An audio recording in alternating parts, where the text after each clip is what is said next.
2つと同じ入れ墨はしかし綺麗に織物の激しいですよ。これ持ってとっとと消えろ。てめえらみてえな腐れ毛ど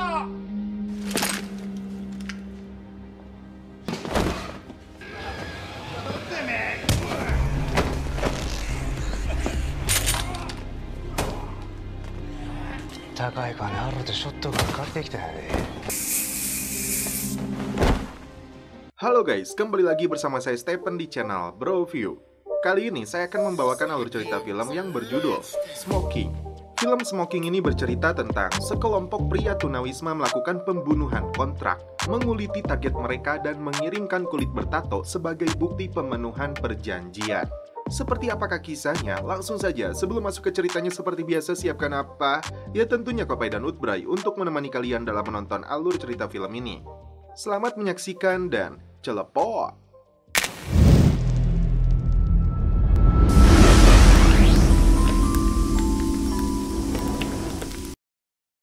Di awal film, diperlihatkan seorang pria berkacamata yang dulunya seorang dokter bedah dan kini menjadi pembunuh bayaran.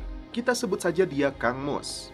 Dia bertemu dengan ketua gangster berkepala pelontos untuk memberikan sebuah tabung yang berisi kulit punggung manusia dengan tato Yakuza.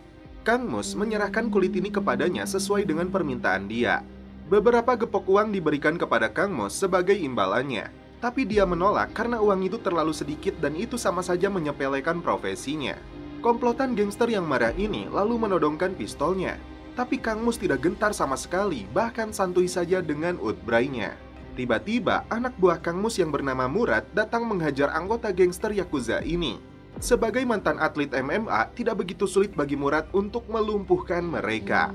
Menyusul kemudian anak buah Kang Mus lainnya yang bernama Taslim yang jago menembak. Hingga akhirnya, hajatan pun dimulai. Satu anggota Kang Mus lainnya yang masih muda adalah Ujang yang ahli dalam meracik obat-obatan. Setelah disemprot obat ajaibnya, si ketua gangster ini pingsan dan baru siuman setelah berada di dalam ruang bedah. Dia terkejut karena Kang Mus telah mengupas kulit punggungnya sebagai hukuman. Kang Mus menerangkan, menguliti tato seorang penjahat sama dengan melepas topeng yang dikenakan orang itu untuk mengungkap sifat kotor mereka yang sebenarnya.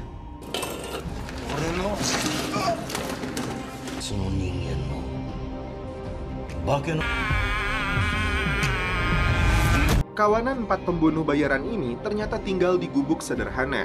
Untuk menambah pemasukan, mereka bekerja mengumpulkan barang-barang rongsok yang bisa dijual. Ujang yang tidak bisa berbicara ini sibuk mengisi waktunya dengan membaca. Tapi Murad dan Taslim seringkali bertengkar dan adu jigong. Kang Mus kemudian mengajak Ujang untuk camping di pegunungan. Seorang wanita yang sedang solo camp kehabisan gas mini portable-nya. Dia datangi kantor manajer perkemahan untuk minta tolong petugas yang bernama Sarukawa. Setelah wanita itu masuk, tingkahnya mencurigakan karena dia melihat kondisi sekitar untuk memastikan tidak ada yang melihatnya. Ternyata Sarukawa seorang psikoplok yang memakan korban sendiri.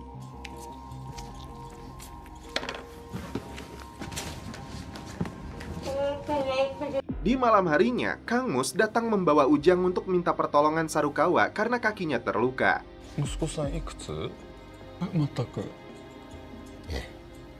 Saat akan pergi, Sarukawa menawarkan makan malam untuk mereka. Terungkap di sini bahwa Sarukawa adalah anggota gangster Kaju yang dijuluki sebagai monyet liar. Dia telah memperkaos istri pimpinannya, kemudian membunuhnya secara brutal lalu menghilang. Saat melihat fotonya, wajahnya berbeda karena diduga telah melakukan operasi bedah plastik. Tapi tim bisa memastikannya dari tato di punggungnya. Tidak jauh dari lokasi perkemahan, Murad dan Taslim standby di dalam mobil menunggu instruksi Kang Mus untuk bergerak. Ketika Sarukawa sedang ngacapruk, Kang Mus memperhatikan air gelas yang dia minum. Kang Mus beralasan akan mengambil botol minuman di mobilnya. Kesempatan ini dimanfaatkan Sarukawa untuk menyentuh Ujang. Ujang yang ketakutan bersembunyi di dalam ruangan yang dipenuhi barang-barang milik korban psikoplok itu. Ujang yang tidak bisa bicara tidak mampu berteriak untuk minta tolong.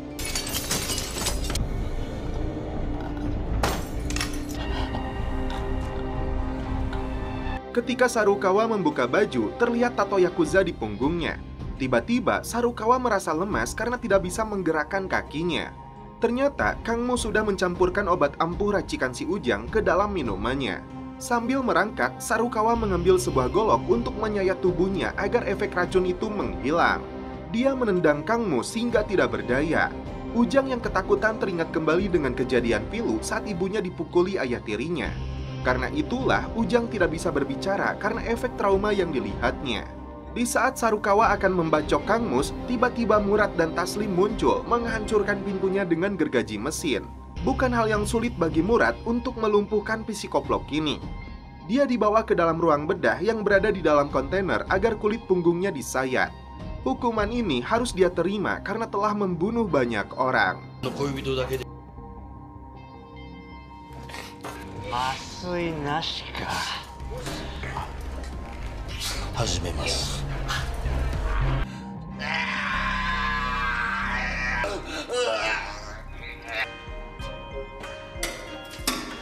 化けの皮を剥いで。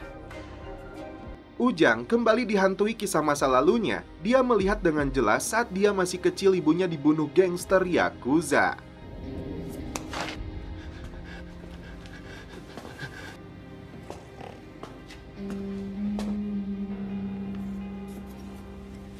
Kawanan pembunuh bayaran kali ini mendapat orderan untuk datang ke kebun stroberi milik pria gundul bernama Ryoji.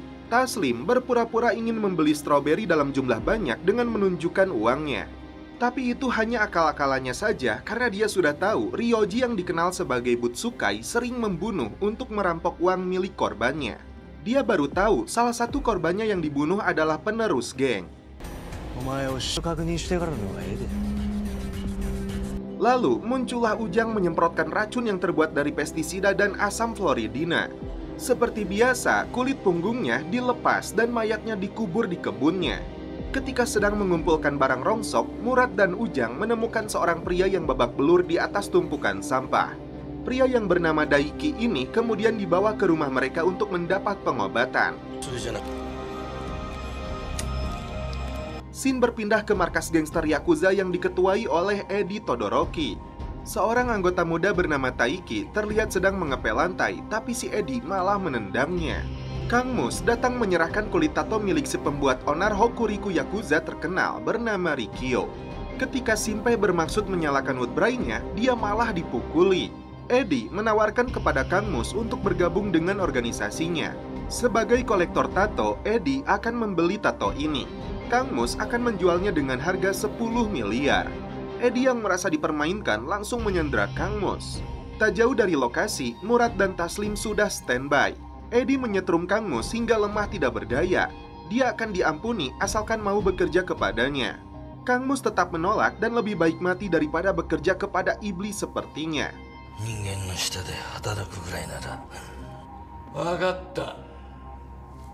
Edi lalu menugaskan Shinpei untuk menghabisi Kang Mus menggunakan sebuah palu.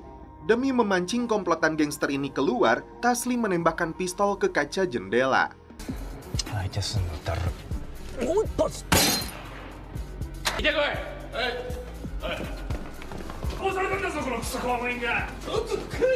Saat itulah Murad dan Taslim masuk untuk menghajar mereka.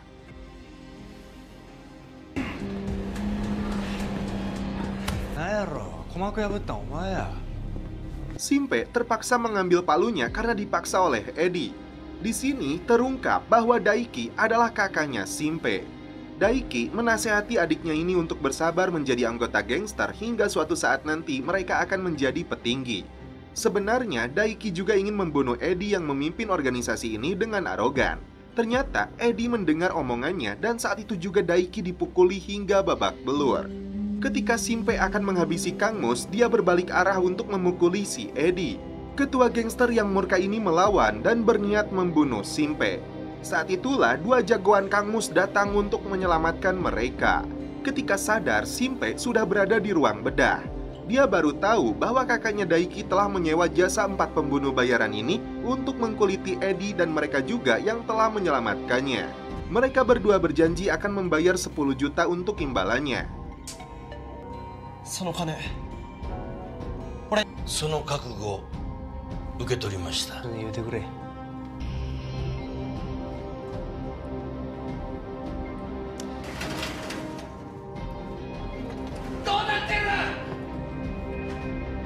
Tim sengaja menaruh cermin agar Eddie melihat wajahnya sendiri yang kesakitan seperti yang biasa dia lakukan kepada orang tidak bersalah. Kang Mus sama sekali tidak mempermasalahkan uangnya karena keinginan dan tekad dari mereka saja sudah cukup untuknya.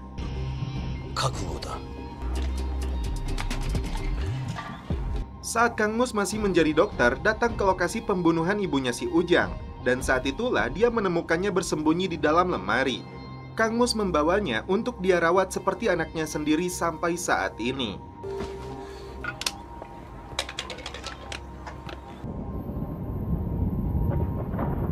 Saat dalam perjalanan, Murad dan Taslim kembali bertengkar hingga membuat polisi datang karena melihat ulah mereka. Karena mencium bau amis tidak sedap, polisi ini meminta mereka membuka bagasi mobilnya. Taslim sudah bersiap dengan pistolnya jika polisi itu melihat kulit tatonya. Untung saja polisi ini tidak curiga dan memperbolehkan mereka melanjutkan perjalanannya.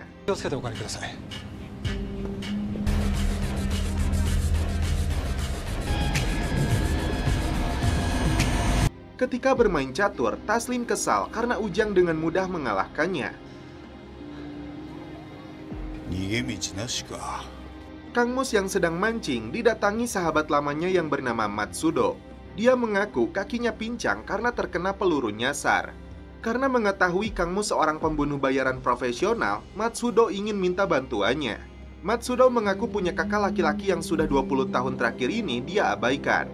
Karena tidak punya keluarga, kakaknya itu menghabiskan waktunya di panti jompo.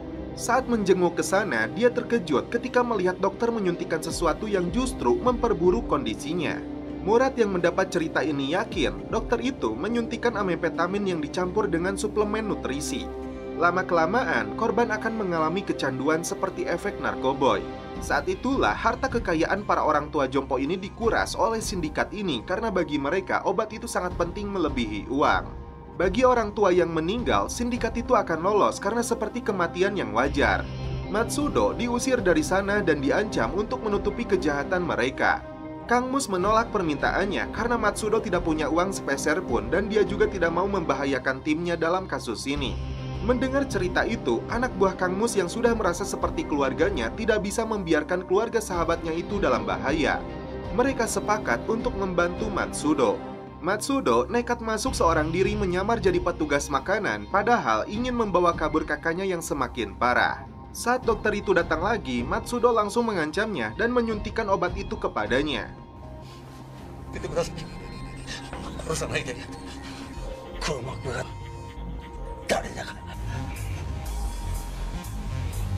Tiba-tiba, komplotan gangster yang menjaga panti jompo fiktif ini muncul untuk menangkap Matsudo. Tak berselang lama, Kang Mus dan tim skuadnya datang berpura-pura ingin diterima di sini. Padahal sang algojo Murad langsung melumpuhkan si petugas. Sedangkan Taslim berada di atap bangunan untuk mengawasi dari jauh jika terjadi serangan. Komplotan gangster ini menghajar Matsudo rame-rame lalu menguburnya hidup-hidup. Nao-san.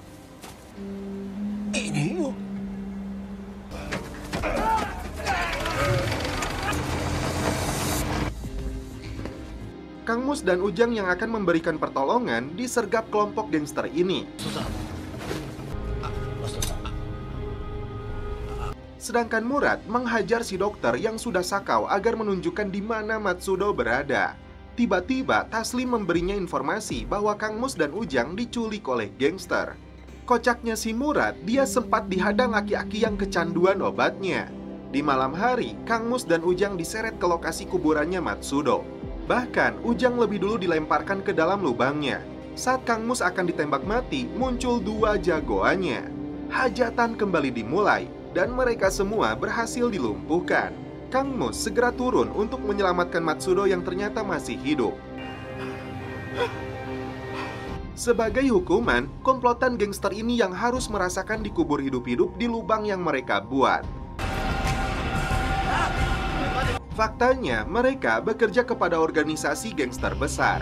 Tapi Kang Mus tidak takut siapapun mereka. Saat kembali memancing, Matsudo berterima kasih kepada Kang Mus untuk bantuannya. Matsudo menyebut Tuan Cleaner terlibat dalam sindikat panti jompo fiktif itu. Saat kembali ke rumahnya, Matsudo terkejut karena seorang gangster kelas atas bernama Kenuma berada di sana. Yang membuatnya sedih, kakaknya telah dibunuh oleh mereka. Ujang dan Taslim disandra sekelompok gangster bersenjata. Mereka kemudian memancing Kang Mus dan Murad untuk segera datang ke sana. Tujuan mereka adalah menghabisi kawanan pembunuh bayaran ini. Tapi mereka salah memilih target dan meremehkan mereka karena saat Murad datang, kelompok gangster ini langsung dihabisi. ネズミの一斉駆除だ。それは行こう。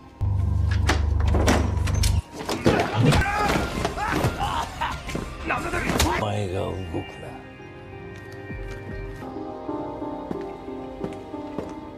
Kegiatan mengumpulkan barang rongsok seperti biasa mereka lakukan. Ujang yang lemah tidak mampu menggepengkan kaleng minuman dengan tangannya. Tapi si gorila Murad dengan mudah melakukannya. Taslim kembali iseng meledek Murad yang pandai menggunakan otot daripada otak. Karena gabut, Ujang yang sedang jalan-jalan melihat seorang bocah bernama Ken yang dibully teman-teman sekolahnya. Karena tidak bisa berbicara, Ujang menuliskan namanya agar mereka berkenalan. Dengan bakat kimianya, Ujang memperlihatkan cairan ajaib hasil ciptaannya yang bisa ngebul dan berubah-ubah warnanya. Ternyata dari jauh, Kang Mus memperhatikan Ujang yang terlihat senang karena punya seorang teman. Mereka berdua menghabiskan waktu untuk membuat gambar di tembok ini. Saat berpisah, Ujang melihat banyak luka sundutan rokok di tangan Ken.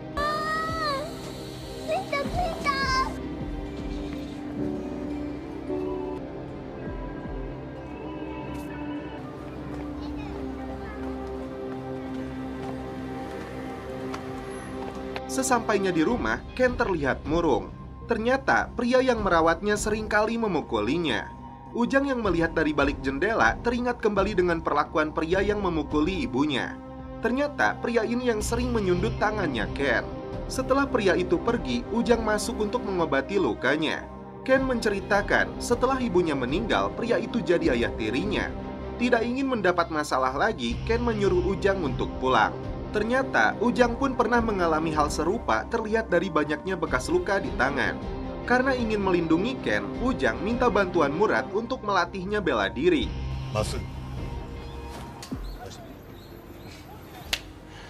Keesokan harinya, ketika Ken pulang sekolah, dia mendengar pembicaraan ayah tirinya itu dengan pacarnya, bahwa ibu Ken sengaja dibunuh untuk mendapatkan asuransinya. Bahkan yang lebih parahnya lagi, Ken telah dia daftarkan asuransi agar suatu saat nanti dia bisa mencairkannya apabila Ken telah dibunuh. Ken yang marah mengambil sebuah pisau. Dengan sengaja, pria ini justru mendorong pacarnya agar mengenai pisau tersebut. Apakah saat itu juga Ken akan dibunuh? Setelah menyelesaikan latihan bela dirinya, Ujang pergi ke kolong jembatan tapi dia tidak menemukan keberadaan Ken. Dia lalu bertanya kepada temannya Ken. Karena dia dianggap gila, Kang Mus mencoba mencari tahu. Dia bercerita kepada Murad bahwa anak itu tidak masuk sekolah selama seminggu ini. Dan ayah tirinya dikenal sebagai preman. Disinilah mereka mengetahui tujuan Ujang berlatih bela diri untuk melindungi temannya. Ternyata selama seminggu ini Ken disekap di kamar mandi tanpa makan dan minum agar dia mati lemas.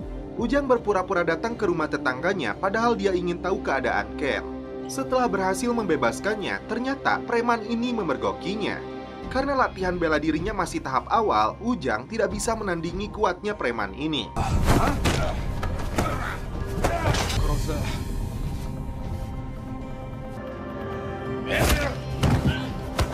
Saat dia akan dipukul dengan tongkat bisbol, muncul Murad menyelamatkannya.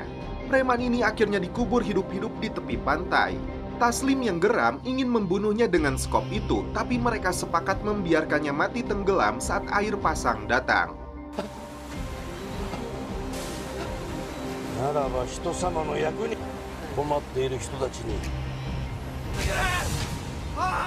Ujang kembali berlatih bersama Murad.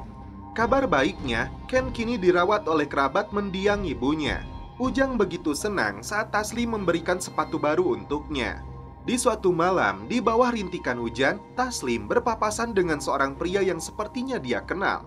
Kala itu, dia tidak bisa membendung kesedihannya saat dua orang yang dia sayangi tewas dibunuh. Namun yang menjadi pertanyaan, siapakah mereka? Dan setelah itu, film pun berlanjut ke episode 5. Saat kawanan pembunuh bayaran ini sedang bukber, Kang Mus menunjukkan foto seorang gangster Yakuza target mereka selanjutnya yang bernama Takeo. Informasinya, Takeo mencuri 30 juta yen dari kelompoknya. Mereka disewa untuk membunuh Takeo dan merampas kembali uang tersebut.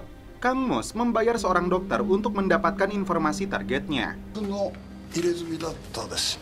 またお願いします。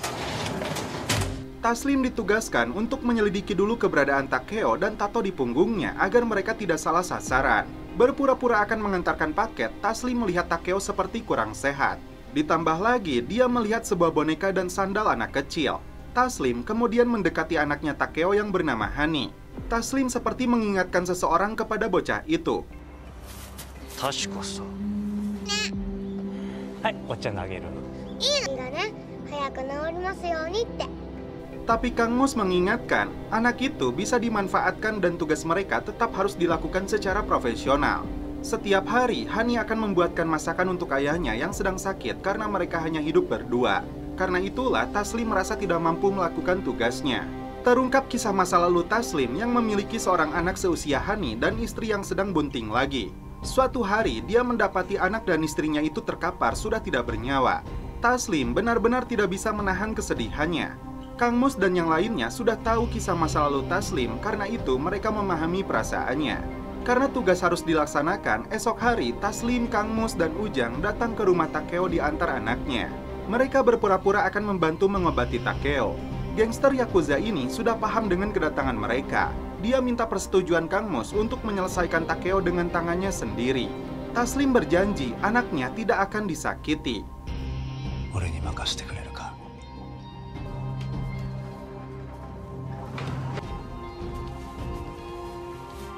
Takeo harus menyerahkan 30 juta yen yang dicurinya dari kelompok gangster.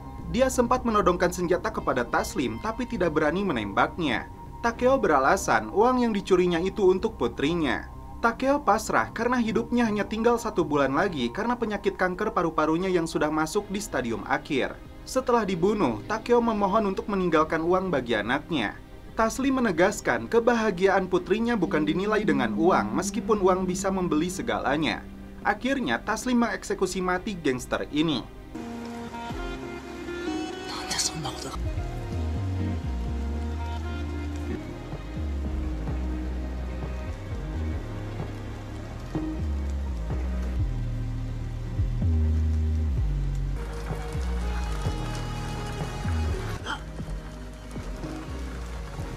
Ketika Hani kembali ke rumahnya, Kang Mus mengatakan ayahnya tidak bisa diselamatkan lagi. Kulit tato itu kemudian diserahkan kepada kelompok gangster yang menyewa mereka. Bukannya membayar, mereka justru meremehkan Kang Mus dan timnya. Akhirnya, ini yang dilakukan si ahli penembak Taslim. Kelompok gangster ini dibantai habis.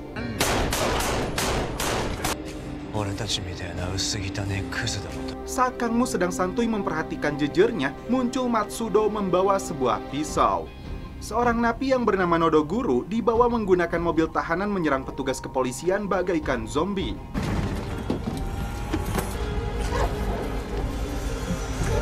Kembali ke Matsudo yang menyebutkan kakaknya baik-baik saja padahal sebenarnya dia telah dibunuh oleh gangster.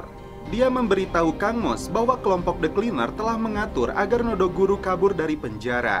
Dia yakin gangster psikoplok itu akan mengejar Kang Mus. Belum terungkap apa yang melatar belakangi masalah mereka. Matsudo sebetulnya dendam kepada Kenuma yang telah membunuh kakaknya.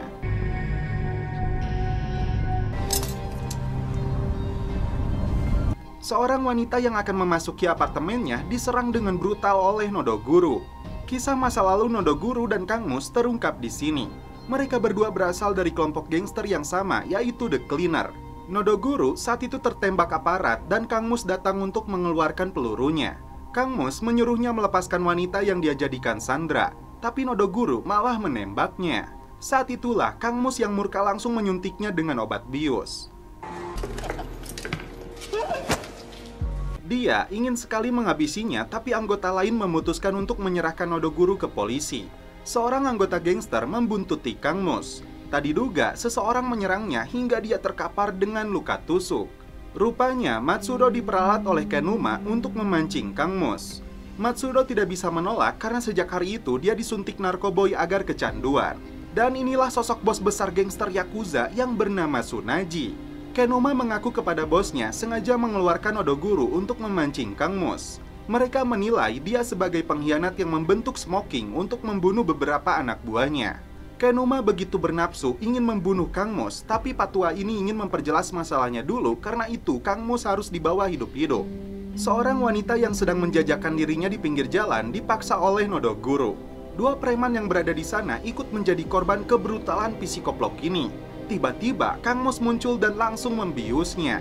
Dia dibawa ke lokasi saat Nodoguro bersembunyi dan membunuh wanita itu 10 tahun yang lalu. Kang Mus menembaknya beberapa kali sebagai pembalasan atas tewasnya wanita pelajar itu yang tidak bersalah. Sambil menikmati sebatang udbray, Kang Mus menggantung psikoplok ini seperti kambing kurban untuk dikuliti. 簡単には殺してやらん。食材血で汚れすぎているはもうそう。 Matsudo rupanya berada tidak jauh dari lokasi untuk memberitahu Kenuma agar datang ke lokasi. Sesampainya di sebuah basement, ternyata Matsudo ingin menjebak dan membunuh Kenuma karena telah membunuh saudaranya.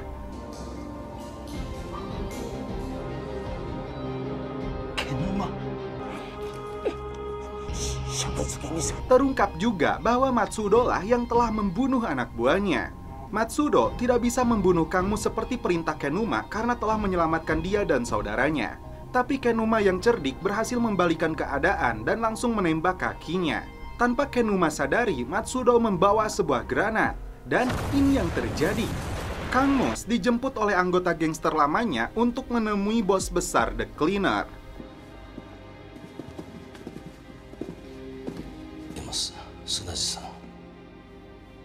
Jadi, Kang Mus ini dulunya adalah anggota The Cleaner tapi sudah keluar 10 tahun lalu dan kini menjadi pembunuh bayaran.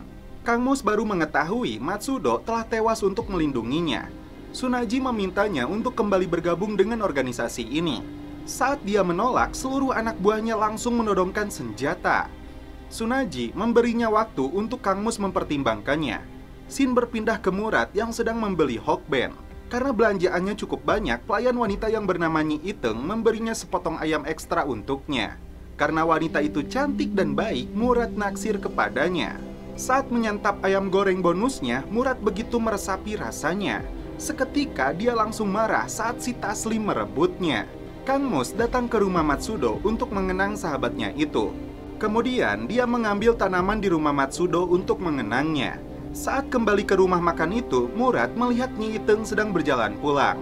Murad segera menghampirinya ketika melihat si Neng memegang kepalanya seperti sedang sakit. Murad sangat khawatir melihat keadaannya. Tapi Nyi Iteng mengaku tidak apa-apa, hanya anemia ringan karena kelelahan. Kali ini, Taslim menemui seorang mafia untuk memberikan koleksi pistolnya yang ditukar dengan informasi. Kertas yang dia peroleh itu bertuliskan, Kota Murayama, ibu dan anak terbunuh ditinggalkan di pinggang. Namun dia cukup terkejut saat membaca The Cleaner. Kembali ke markas, Taslim menyapa Kang Mus yang tidak biasanya membawa tanaman. Hari itu, Murad tidak melihat Iteng di kedai bentonya. Tiba-tiba, dia melihat si Nyai memasuki sebuah hotel dengan seorang pria. Saat membuntutinya, Murad langsung bertindak karena Iteng akan diperkaos.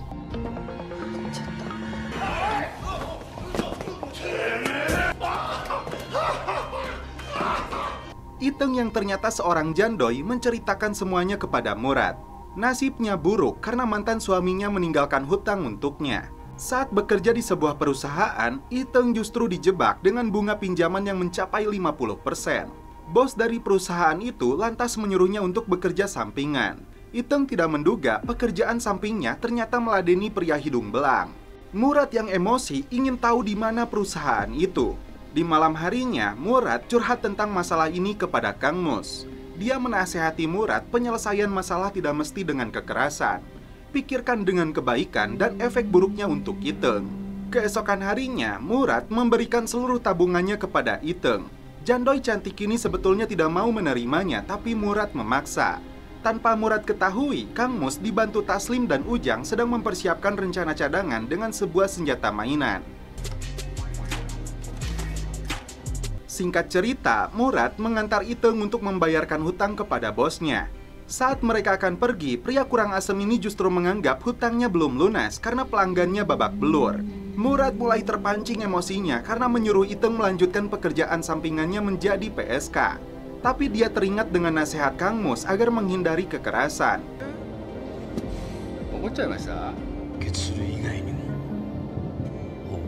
Murad memilih bersujud dan memohon maaf karena dia telah melukai pelanggannya. 営業妨害の迷惑料とこの女の借金は頼む Saat Murad dipukuli oleh sindikat ini, dia tidak melakukan perlawanan sama sekali.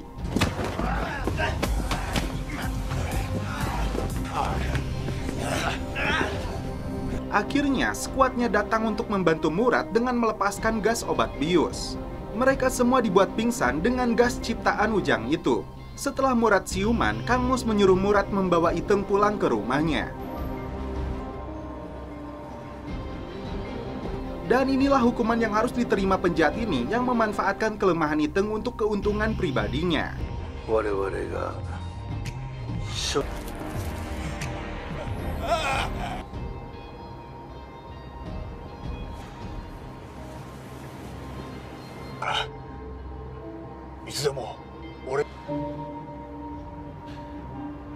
Kang Mus kembali menemui Tsunaji untuk memberitahunya bahwa dia tetap menolak kembali ke organisasi ini.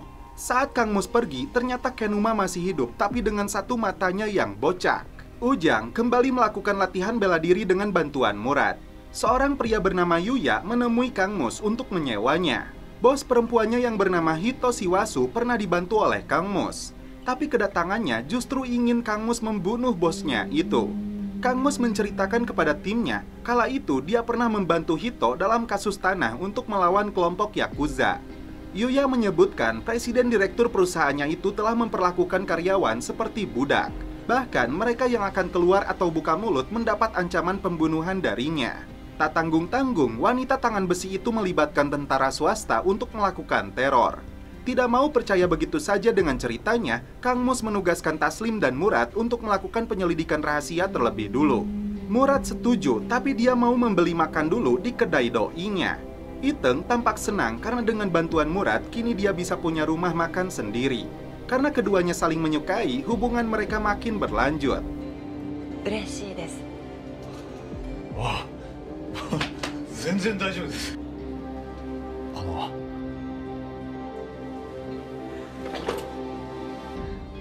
う少し付き合ってくれませんか。 Taslim menyamar menjadi petugas air galon. どうもスモーキングウォーターです。あなたがこれには毒か何か。 Mereka terkejut karena tiba-tiba Hito dan para pengawalnya masuk. Taslim beralasan sedang mengirim promo untuk air galon. Wanita ini tampak aneh dan tertarik kepada Taslim. Salah satu pengawal dipilih Hito untuk melampiaskan hasratnya.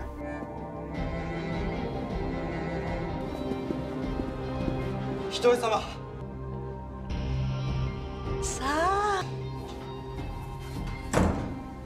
Taslim yang memasang kamera tersembunyi di dalam galon akhirnya tahu bahwa wanita ini bukanlah otoriter tapi overdosis celepot. Kembali ke Kenuma yang masih memendam amarah kepada Kang Mus karena peristiwa yang dilakukan Matsudo kepadanya. Dia meminta bos Tsunaji untuk kembali mempekerjakannya, tapi Tsunaji menyuruhnya untuk santuy saja dulu. Iteng mengungkap isi hatinya bahwa dia merasa nyaman berada di dekat Murad. ほっとします。いつか2人で素敵なレストランとか。約束します。私もゴロさんのこと。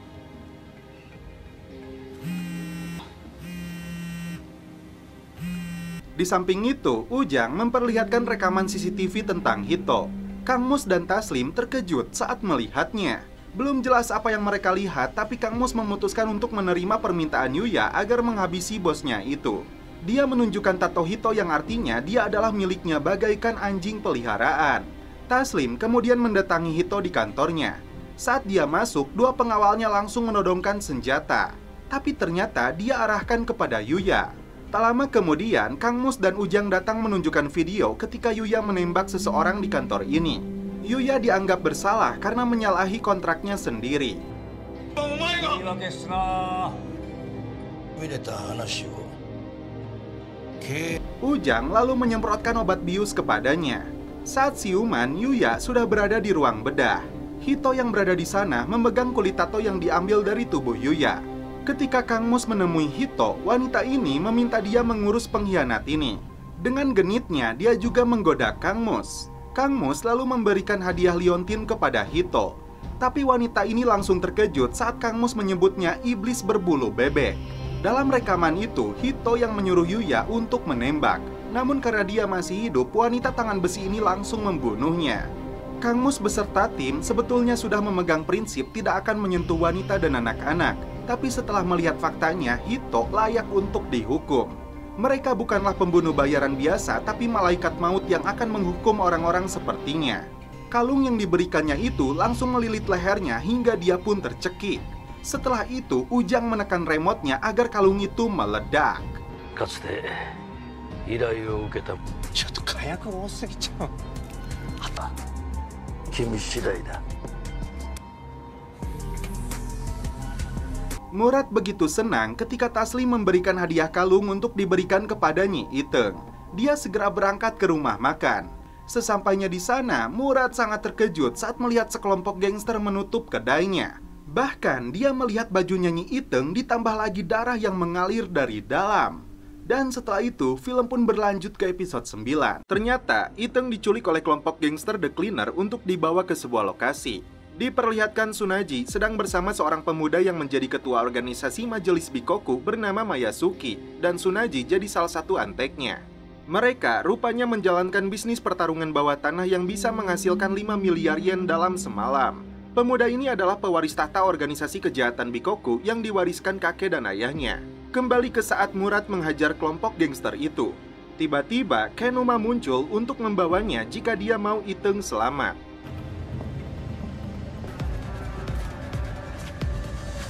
Kang Mus, Taslim, dan Ujang merasa aneh karena Murad tidak kunjung datang padahal perut mereka sudah keroncongan. Sesampainya di lokasi, Murad hanya bisa melihat Iteng dari rekaman video dalam kondisi disekap. Kenuma kemudian menunjukkan sasana pertarungan MMA. Terungkap di sini, Murad dulunya seorang petarung handal yang dijuluki 56. ちょっと俺のために一仕事してくれよ。 Saat Kenuma menunjukkan obat stimulan, Murad langsung teringat dengan kisah masa lalunya. Kang Mus sendiri menceritakan kisah lama Murad yang selalu disuntik obat-obatan menjelang pertarungannya. Murad akan berubah bagaikan gorila dalam membantai lawan-lawannya. Efek buruknya, Murad menjadi kecanduan dan apapun akan dia lakukan untuk mendapatkannya. Saat itulah, Kang Mus memutuskan untuk membawa Murad agar dia bisa mengobatinya. Dalam prosesnya, Murad seringkali mengamuk karena efek candunya. Beberapa lama kemudian, anggota terakhir Smoking ini kondisinya mulai membaik. Kang Mus memberinya dorongan semangat agar dia menjadi orang yang lebih baik. Dia harus hidup dengan alasan dan tujuan yang berbeda. 肉の塊だ。一片の価値もないな。これからは好きに。俺は君の別のことは。 Sejak saat itu, Murad bergabung dengan skuad ini, dimulai dengan menggepengkan kaleng minuman bekas agar bisa dijual lagi. ゴロやゴロ。缶潰せい。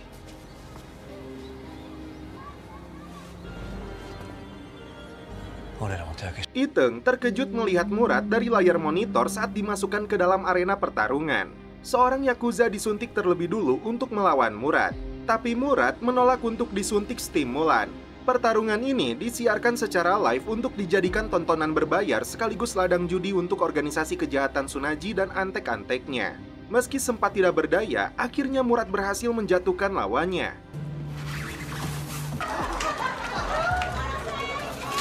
Masuk petarung selanjutnya yang jauh lebih tinggi besar dengan nomor punggung 9. Seketika ototnya membesar saat dia menerima suntikannya. Dalam beberapa pukulan saja, Murad dibuat tidak berdaya. Tapi demi doinya, Murad kembali bangkit dan berhasil melakukan kuncian di leher lawannya hingga akhirnya Murad berhasil menang.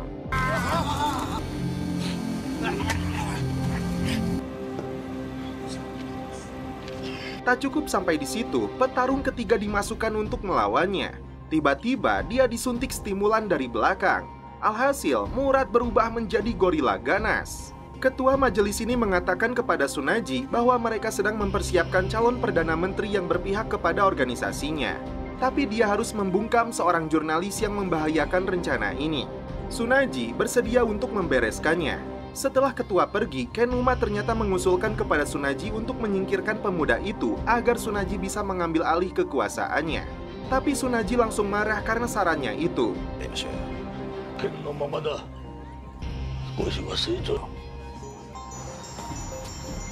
Tiba-tiba, Kang Mus datang menemui Tsunaji agar mengembalikan Murad kepadanya. Murad sendiri benar-benar sudah kehilangan kendali karena efek dari obat tersebut. Kenuma memberitahu Kang Mus lokasi keberadaan Murad, tapi penjahat ini menyebut Murad kini memilih untuk bekerja dengannya. Saat Taslim sedang mencari keberadaan Murad, tiba-tiba Kenuma muncul untuk mengajak Taslim jika dia ingin bertemu dengan Murad lagi. Tsunaji dan anak buahnya menyebut Kenuma sedang menemui mantan agen narkoboy. Kenuma menunjukkan foto pertemuan antara Kang Mus dan ketua gangster The Cleaner Tsunaji. Dia mengatakan dulunya Kang Mus adalah anggota The Cleaner hingga 10 tahun lalu. Yang mengejutkan, Kenuma menyebut Taslim sebagai mantan agen narkoboy dari Kementerian Kesehatan yang bernama Shinji. Dia juga menyebutkan Kang Mus lah yang telah membunuh istri dan anaknya 5 tahun yang lalu. Taslim yang tidak percaya disuruh menanyakannya langsung kepada Kang Mus.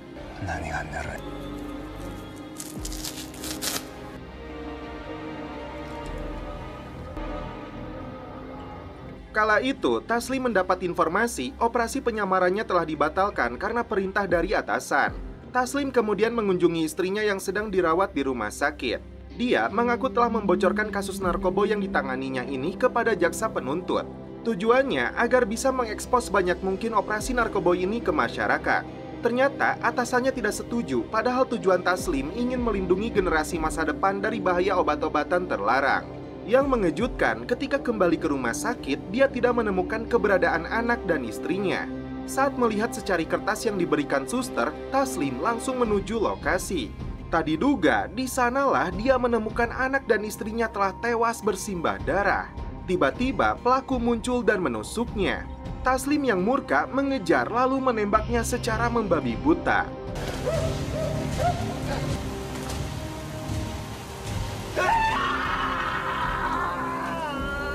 Kang Mus dan Ujang yang berada di sana membawa Taslim untuk diobati. Dia menyebut pelaku yang dibunuhnya itu hanya pion, karena otak sebenarnya masih berkeliaran dengan kekuasaannya. Taslim dan keluarganya menjadi korban dari sindikat besar yang merasa diganggu olehnya.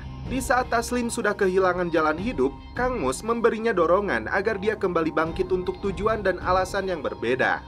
Menghentikan sebanyak mungkin penjahat agar korban seperti anak dan istrinya tidak terulang lagi. Tak cukup dengan menyandranya, Kenuma juga melecehkan kehormatan Iteng. Kembali ke markas, Taslim sempat menodongkan senjatanya kepada Kang Mus agar menyebutkan siapakah dia sebenarnya. Karena bukan waktu yang tepat, Kang Mus tidak bisa menceritakannya dulu karena saat ini yang lebih penting adalah keselamatan Murad. Mereka bertiga kemudian mendatangi lokasi arena pertarungan bawah tanah.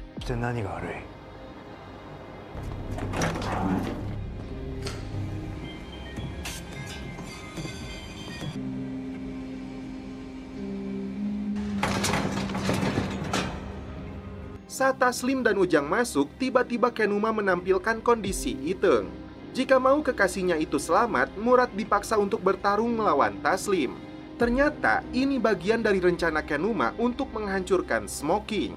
Saat keduanya bertarung, Ujang tidak bisa berbuat banyak untuk menghentikan mereka.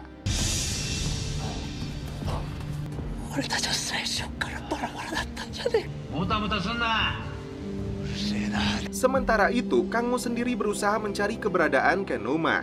Saat Murad hampir saja membunuh Taslim, tiba-tiba Ujang mendorongnya dan untuk pertama kalinya dia bisa berbicara lagi.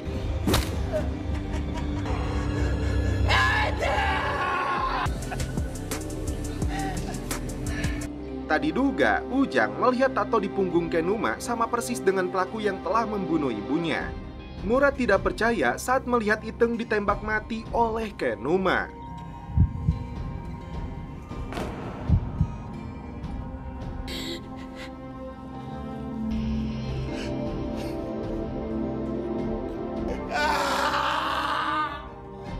Kang Mus minta maaf kepada timnya dan saat itu juga dia membubarkan Smoking.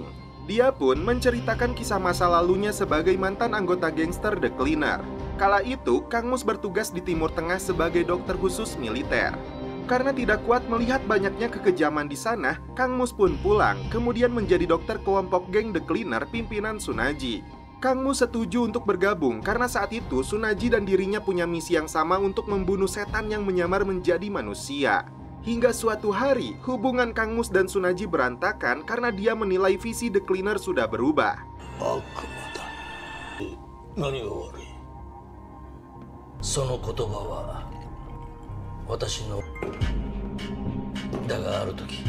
Ketua Majelis Bikoku yang bernama Mayasuki, yang Taslim ketahui sebagai organisasi pendukung pemerintah terbesar di Jepang. The Cleaner telah dijadikan alat oleh organisasi itu untuk membunuh warga sipil tidak berdosa. Karena itu, Kang Mus memutuskan untuk keluar dari Cleaner dan membentuk Smoking untuk meneruskan perjuangannya. Dan apa yang terjadi kepada keluarga Ujang, Taslim, dan Murad jadi alasan terkuat Kang Mus untuk merekrut mereka bertiga. Kang Mus merasa menyesal dan ingin mereka bisa bertahan hidup.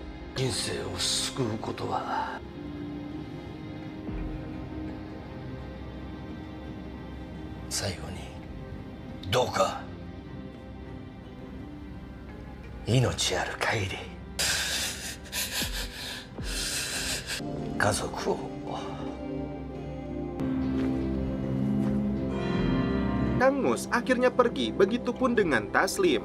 Yang menjadi pertanyaan, apakah kelompok pembunuh bayaran Smoking yang memperjuangkan keadilan ini benar-benar sudah bubar dan tamat? Mayasuki memperlihatkan berita tentang tewasnya karyawan rumah makan bento karena ulah Kenuma. Ketua Majelis Bikoku rupanya tidak suka dengan aksi kelompok semacam ini yang bisa merusak citra organisasinya dan pemerintah.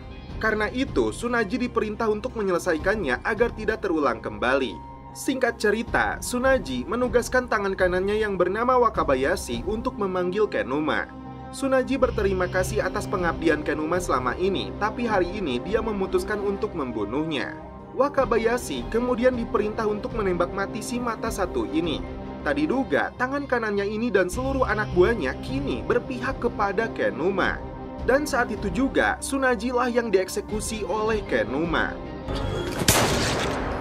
Kang Mus teringat saat dirinya mengambil keputusan untuk keluar dari The Cleaner yang dia katakan langsung kepada Tsunaji dan siap menerima segala resikonya. Ujang sendiri mengingat kembali saat Kenuma membunuh ibunya. Apakah dia akan membalaskan dendamnya kepada penjahat biadab itu?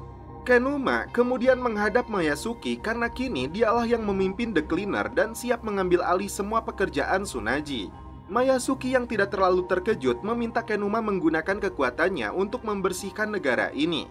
Ternyata di belakang, Kenuma punya rencana besar untuk menggulingkan ketua Majelis Bikoku itu demi merebut kekuasaannya. Bahkan, dia berambisi untuk mengubah The Cleaner menjadi organisasi internasional. Dan hal pertama yang mereka lakukan adalah menghabisi Kang Mus yang dianggap menjadi ranting yang menghalangi jalannya. Ketika Ujang sedang memasukkan peralatannya ke dalam kantong, tiba-tiba bayangan sekelompok gangster terlihat akan menyergapnya.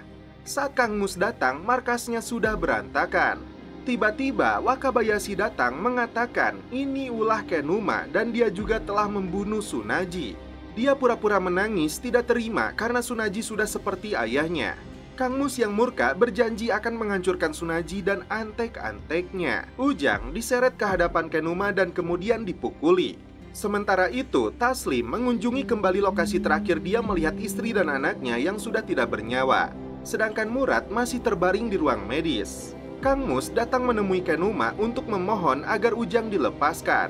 Dia mengingatkan Kenuma bahwa Ujang adalah anggota keluarga dari korban yang dibunuhnya. Karena mengalami trauma, dia sampai tidak bisa bicara. Saking banyaknya korban yang telah dibunuhnya, Kenuma malah tertawa karena dia lupa. Kang Mus mengatakan sebuah rahasia selama dia bergabung dengan Cleaner. Dia telah menyimpan bukti tentang Majelis Bikoku yang memerintahkan Cleaner untuk melakukan pembunuhan. Jika bukti ini dipublikasi, dia menjamin Mayasuki dan organisasinya akan hancur. Semua bukti itu akan diserahkan kepada Kenuma, termasuk nyawanya, asalkan dia melepaskan Ujang. Singkat cerita, Kang Mus menunjukkan lokasi penyimpanan bukti itu di salah satu rumah sakit yang sudah terbengkalai. Untuk membuka pintu besi ruangan itu, dia gunakan sensor matanya. CD dan kaset rekaman yang menjadi bukti penting dia serahkan kepada Kenuma. Wakabayashi kemudian mengambil bukti itu untuk memastikan isinya. Ujang mulai ingat saat Kang Mus membawanya ke lokasi ini. Di seluruh tempat ini sudah dia pasang bom dengan daya ledak tinggi. Jika sesuatu yang buruk terjadi, ini adalah pilihan terakhir Kang Mus untuk menyelesaikannya. Kenuma akhirnya mengizinkan si Ujang untuk dilepaskan. Kang Mus lantas memberikan pesan terakhir dan nasihat untuk Ujang agar segera berlari dari tempat ini. Jangan pernah lihat ke belakang lagi dan lupakan semua yang terjadi. Entah itu kebencian dan kesedihannya hingga masa indah mereka berdua. Tiba-tiba Ujang mengeluarkan suaranya tidak ingin pergi meninggalkan Kang Mus yang sudah dia anggap sebagai ayah kandungnya. Saat Kenuma akan menembak mereka berdua, Kang Mus menekan tombol detonatornya tapi entah kenapa tidak meledak. Tak diduga, dua jagoannya kembali datang untuk menghabisi anteknya Kenuma. Mereka juga yang sengaja menggagalkan ledakan itu karena mereka tidak mau kehilangan Kang Mus dan Ujang sebagai keluarga mereka satu-satunya. Tersisa si Kenuma, Ujang mengeluarkan amarahnya menghajar pembunuh ibunya ini.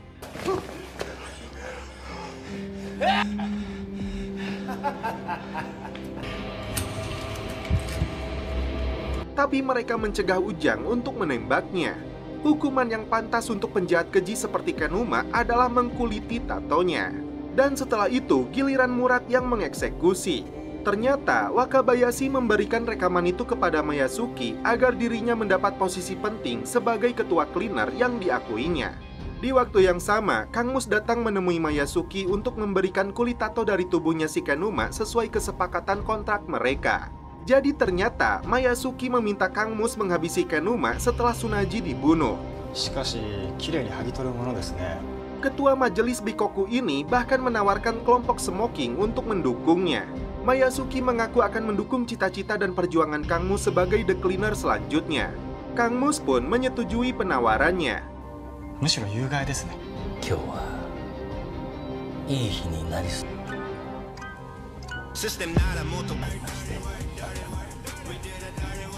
Ketika masuk ke toilet, Kang Mus langsung menghabisi Wakabayashi. Setelah itu, Kang Mus kembali mendatangi Mayasuki karena dia yakin Mayasuki menjadi akar kejahatan di negara ini. Kang Mus akan mengulitinya juga.